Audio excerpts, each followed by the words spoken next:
ആലങ്ങളും വാനങ്ങളും നബിയെ വാഴ്ത്തും നേരം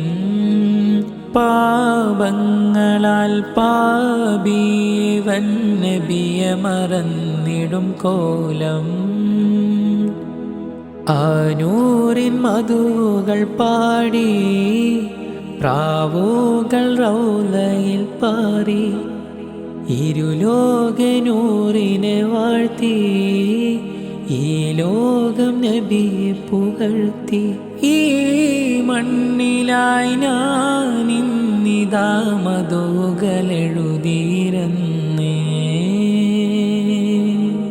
അകലെ അകലെ അങ്ങ് മദീന അവിടെയാണ് നബീന കാണാനേറെ കാത്തോ ഞാനും ഇന്നും നിരവോതുകയായി പുൽകാൻ ചാരയെത്താൻ ഏറെ കൊതിയും പേരിടുന്നു